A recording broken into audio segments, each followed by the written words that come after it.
যিখন ঠাইত বৈ ভাৰতৰ অন্যতম নদী মহাবাহু ব্ৰহ্মপুত্ৰ।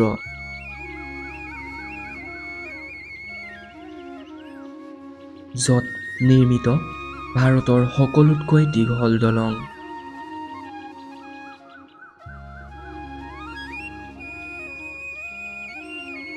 এই ভূমিতেই ভাৰতে পালে প্ৰথম তেলৰ সম্ভেদ।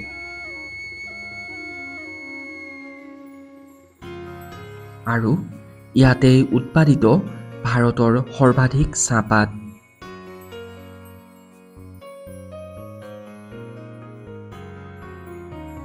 সেইখন ঠাই হৈছে আমাৰ চিৰচেনেহী বৈচিত্ৰ্যময় Assam, the tea capital of India.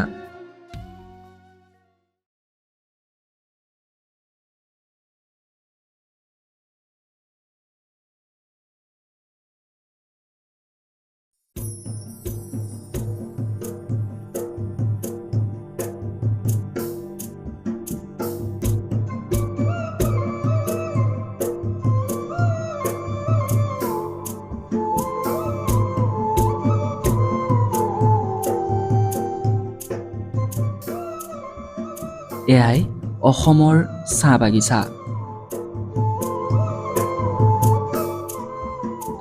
চাৰিওফালে সেউজীয়া চাহ গছ, মাদলৰ তালে তালে যুৱতীৰ ভৰিৰ খোজ, ঘড়ীৰ কাঁটাৰ লগত চলা বনুৱাৰ জীৱন, বৰষুণৰ পানী পৰি ওলোৱা কেঁচা মাটিৰ গোন্ধ।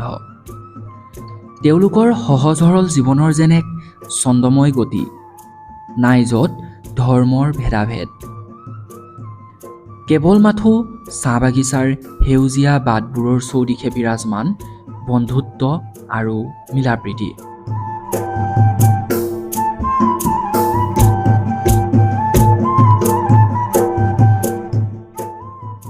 অসমৰ অন্যান্য জনগোষ্ঠীৰ দৰে চাহ মজদুৰসকলৰ ৰীতি নীতি সংস্কৃতি পাৰে-বৰণীয়া।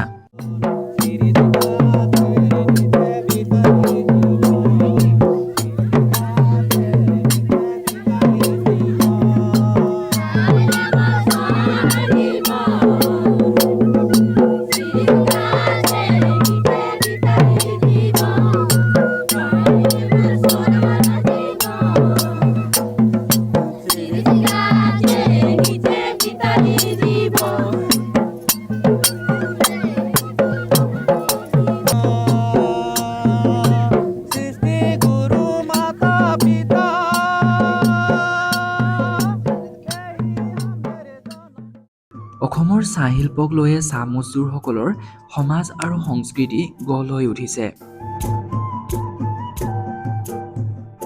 1852 চনত জেনকিন্স চাহাবে অসমত চাহ বাগিচাৰ শ্ৰমিকৰ অভাৱ অনুভৱ কৰিছিল আৰু সেই সময়তে নানা চল চাতুৰি কৌশল প্ৰয়োগ কৰি বিহাৰ, উৰিষ্যা, মধ্যপ্ৰদেশ, অন্ধ্ৰপ্ৰদেশ আদি ঠাইৰ পৰা অসমলৈ চাহ মজদুৰ আমদানি কৰা হয়। এওঁলোক প্ৰথম অৱস্থাত চিৰদিনৰ বাবে অসমলৈ অহা নাছিল, যদিও সেই সময়ত চৰকাৰে প্ৰৱৰ্তন কৰা একাধিক আইনৰ কবলত পৰি উভতিও যাব নোৱাৰা হ'ল। বিভিন্ন ঠাইৰ পৰা অহা ভিন্ন ভাষা সংস্কৃতিৰ এই লোকসকলক সানমিহলিকৈ থাকিবলৈ বাধ্য কৰাইছিল, যাতে তেওঁলোকে কোনেও কাৰো মাত কথা বুজি নাপায় আৰু একগোট হৈ বাগিচাৰ মালিকৰ বিপক্ষে প্ৰতিবাদ আদি কৰিব নোৱাৰে।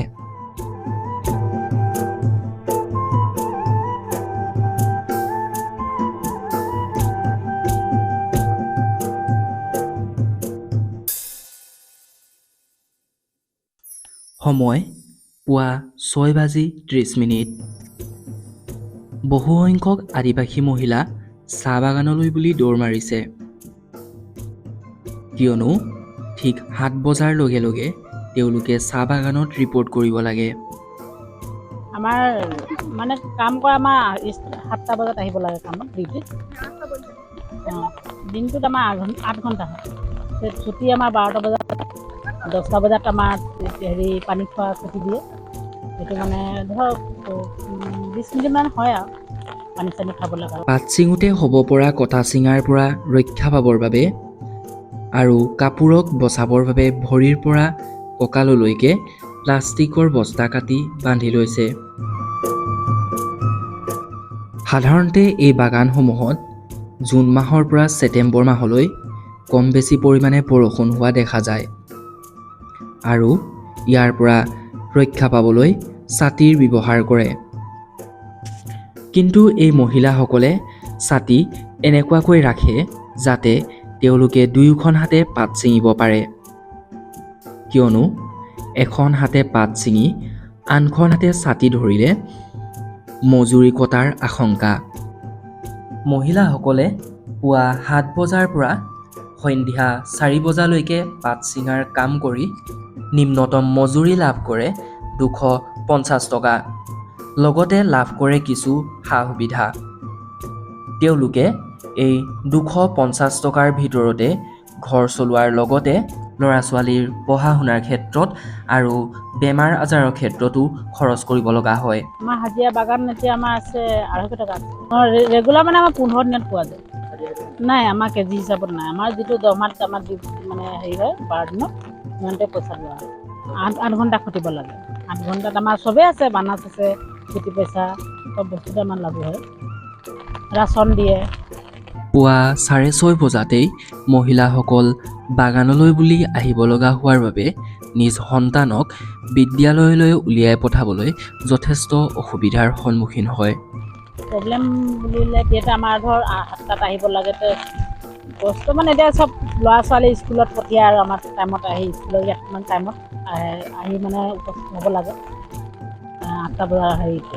তাতে মানে আমি মেনেজ কৰি ল'ব লাগে আমি ঘৰত। পঢ়া শুনা মানে এতিয়াতো আমাৰ নিজেই এতিয়া স্কুলত দি দিয়া হয়। আমাৰ লগতে যেনেকৈ আমি ওলাই আহিব লাগে, ল'ৰাখিনিও আমি টাইমত উলিয়াই পিনে আৰু গুচি আহিব লাগে। এতিয়া আমাৰ 8 ঘণ্টা কাম হয়।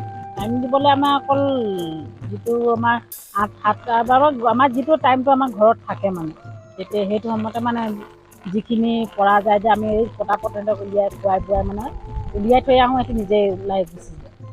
আমাৰ কামটোতো আমাৰ চাবই লাগিব। অৱশ্যে তেওঁলোকক থকাৰ বাবে বাসস্থান আৰু গৰ্ভৱতী মহিলাসকলক কামৰ পৰা 6 মাহৰ ছুটী মঞ্জুৰ কৰে আৰু এই ছুটীৰ সময়ছোৱাত তেওঁলোকৰ কোনো ধৰণৰ মজুৰি কৰ্তন কৰা নহয়। কিন্তু উল্লেখযোগ্য কথা যে প্ৰধানমন্ত্ৰী উজালা মিছন নামৰ এক গুৰুত্বপূৰ্ণ আঁচনি চৰকাৰে গ্ৰহণ কৰি অহাৰ পাছতো চাহ জনগোষ্ঠীৰ অধিক সংখ্যক লোকেই আজিও ঘৰত চৌকাৰ ব্যৱহাৰ কৰে। গৰ্ভৱতী আছে, সি 3 মাহ 4 মাহ সি কাম কৰিব পাৰে, পিছত ৰেষ্ট মানে বাগানৰ ফুল হাজিৰা দিয়া হয়। ঘৰ এতিয়া মানে চবতে কোৱাৰ্টাৰত দি দিয়া হৈছে নাই। কেতিয়াবা যদি আমাৰ টিং চিং যদি পানী পৰে, কোম্পানী আমাক মানে গৈ পিনে ক'লে মানে টিং চিংবোৰ দিয়ে। গেছ ব্যৱহাৰ নহয়, চব মানে আৰু কিছুমান চৰকাৰৰ ফালৰ পৰা আঁচনি যে গেছ পোৱা আছে, সিহঁতৰ আছে তাৰ মাজতো মানে মানুহবোৰৰ গেছ সেইবোৰ ইউজ কৰে। সেইটো চৌকা ব্যৱহাৰ কৰা। বাগান স্কুল মানে এতিয়া বাগান স্কুলত আছে আমাৰ ইয়াতে বিহাটিং বুলিলে সেই বাগান স্কুলখন আছে, তাত আমাৰ লগত লাগি আছে, মালিকো আছে আৰু বা চৰকাৰৰ আণ্ডাৰতো কৰি দিয়া হৈছে। আৰু যিখিনি আঁচনি বা কিবা ল'ৰা ছোৱালীৰ ক্ষেত্ৰত আহে সেইবোৰ মানে পোৱা যায়। এতিয়া আজিকালি ইউনিফৰ্ম খোৱা বোৱা মানে সেইবোৰত আজিকালি কষ্ট বোলাত নাই, মানে চব নিচিনা সুবিধা পোৱা যায়। এতিয়া আমাৰ ল'ৰাখিনি ডাঙৰ হৈ স্কুল আমাৰ যেতিয়া 6লৈকে যায়, 6ৰ পৰা আদি গ'লে বাহিৰৰ স্কুলত পঠিওৱা হয় আমাৰ মানে 6লৈকে ইয়াত ধুনীয়াকৈ মানে হেৰি কৰি দিয়ে। কিন্তু অসম চৰকাৰে গ্ৰহণ কৰি অহা অৰুণোদয় আঁচনিৰ দৰে গুৰুত্বপূৰ্ণ আঁচনিসমূহৰ পৰা এতিয়াও বঞ্চিত হৈ আছে চাহ বাগিচাৰ অধিক সংখ্যক মহিলা। চাহ বাগিচাৰ কিছু সংখ্যক মহিলাইহে এই আঁচনিৰ ধন লাভ কৰিবলৈ সক্ষম হৈছে। চৰকাৰৰ সুবিধা মানে এতিয়া আমাৰ যিখিনি অৰুণোদয় আঁচনি বুলি ক'লে আমাৰ সেইবোৰ কম আছে, মানে পোৱাটো আমাৰ যদি চবেই নাই আমিও পোৱা নাই মানে। আনহাতে মহিলাসকলৰ সমান্তৰালভাৱে অধিকাংশ পুৰুষেও বাগানত কাম কৰি জীৱন নিৰ্বাহ কৰে। মহিলাসকলে বাগানত পাত ছিঙাৰ বিপৰীতে পুৰুষসকলে সেই পাত ফেক্টৰীলৈ নি ওজন কৰি চাহপাত বনোৱা কামত নিয়োজিত হৈ থাকে। ফেক্টৰীসমূহত সাধাৰণতে মেচিনতকৈ মানুহৰ শ্ৰম অত্যাধিক দেখা যায়, যাৰ বাবে ফেক্টৰীসমূহ চাহ জনগোষ্ঠীৰ লোকসকলৰ জীৱন নিৰ্বাহ প্ৰণালীৰ এক মূল পথ বুলি ক'ব পাৰি।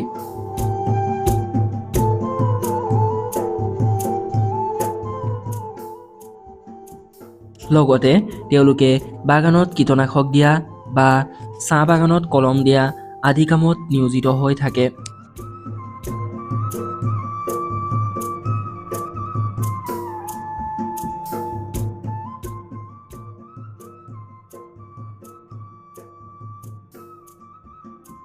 বাগানত কাম কৰা এই মাহকেইটাত বেমাৰ আজাৰৰ মাত্ৰা কিছু পৰিমাণে বেছি হোৱা দেখা যায়। বিশেষকৈ গৰ্ভৱতী মহিলা আৰু নৱজাতকৰ পুষ্টিহীনতাত ভোগা প্ৰায়ে পৰিলক্ষিত হয়। অৱশ্যে ইয়াৰ মাত্ৰা পূৰ্বতকৈ কিছু হ্ৰাস পোৱা দেখা গৈছে। আমাৰ বাগানত এইকেইটা দিনততো প্ৰধানকৈ চুপনি মানে ডায়েৰিয়া কেইটামান কেছ আহিছে, অলপ দিনৰ আগলৈকে নাছিলে। জ্বৰ কাহৰ কেছ আহে কেইটামান। আৰু বাগানৰ আমাৰ ক্ষেত্ৰত কি, বাগানত কাম কৰা সময়ত অলপ দুখ পোৱা কটা চিঙা কেছবিলাক আহে। এজমা কেছ 2-এটামান আছে। হাইপাৰ টেনশ্যন পেচেণ্ট কেইটামান আহে। ডায়েবেটিছ পেচেণ্ট কেইটামান ৰেগুলাৰ আছে। আৰু বিশেষকৈ সৰু সৰু বাচ্চাবিলাকৰ ভমিটিং, কাহ, জ্বৰ এনেকুৱা পেচেণ্টকেইটা বেছি আহে এইকেইটা দিনত। ডাঙৰ মানুহৰ ক্ষেত্ৰত গেষ্ট্ৰাইটিছ কেছ বেছি হয়। আৰু লগতে কাহ জ্বৰ পেচেণ্টটো আহে, নহয় নহয়। আৰু আপোনাৰ বিশেষ গৰ্ভৱতী মহিলাৰ ক্ষেত্ৰত কি হয়, এই আমাৰ যিহেতু এতিয়া NRSM আণ্ডাৰত পৰেতো আমাৰ বাগানখন, গতিকে মাহে মাহে আমি যিখিনি চেকআপ কৰিবলগীয়া হয় সেইখিনি সময়মতে কৰি থাকোঁ। আমাৰ ইয়াত লেবৰেটৰী এতিয়ালৈকে ষ্টাৰ্ট হোৱা নাই, আগবাঢ়ি আছে লেবৰেটৰী কাম। গতিকে আমাৰ যিবিলাক টেষ্ট কৰিবলগীয়া হয় সেইবিলাকৰ কাৰণে আমি বৰগুৱা PHC ওচৰতে আছে বা AMC-লৈ পঠিয়াওঁ।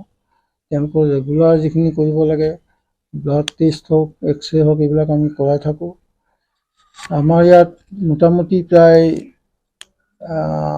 20-25টা কেছ প্ৰত্যেক মাহতে ওলায় গোটেই বাগানতে। তাৰ ভিতৰত আমাৰ এই বাগানত এভাৰেজ 2-3টামানকৈ প্ৰত্যেক মাহে হয়।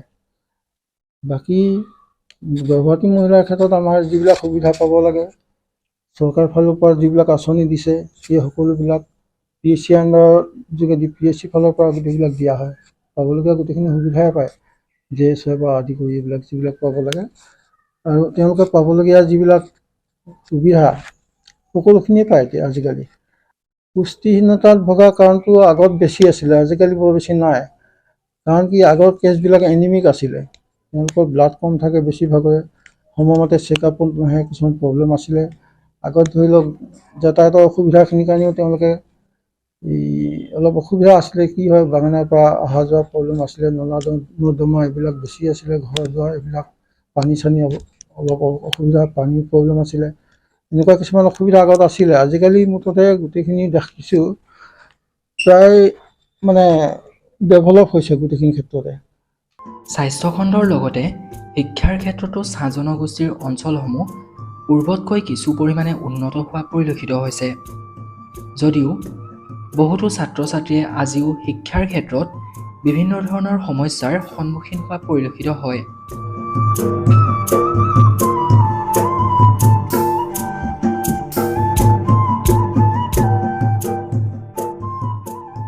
শিক্ষাৰ ক্ষেত্ৰত যথেষ্ট তেওঁলোকৰ মাজত অসুবিধা আছে। তেওঁলোকে যেনেধৰণে শিক্ষা আগবঢ়াই নিব লাগিছিলে তেনেধৰণে নিব পৰা নাই।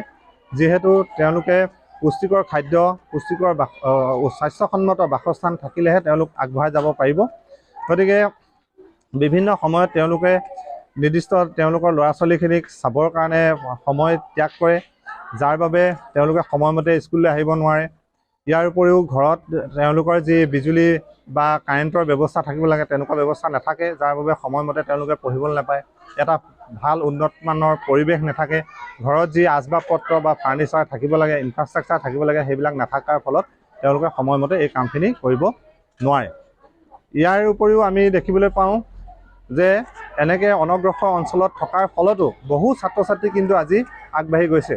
চাহ বাগিচা অঞ্চলৰ পৰাও বহু ছাত্ৰ ছাত্ৰী বৰ্তমান IAS বিষয়া বা এইটো ACS বিষয়া হিচাপেও কৰ্মৰত হৈ থকা আমি দেখিবলৈ পাইছোঁ। গতিকে এই জনগোষ্ঠীটোক যদি বিভিন্ন প্ৰকাৰে চৰকাৰে হওক বা অন্যান্য সংগঠনসকলে তেওঁলোকক যদি বিভিন্ন দিশত সহায় সহযোগিতা আগবঢ়ায়, অনাগত দিনত আমি এই জনগোষ্ঠীটোৰ পৰা যথেষ্ট শুভ বাৰ্তা বা এজন বলিষ্ঠ মানৱ সম্পদ আমি পাম বুলি আশা কৰিব পাৰোঁ।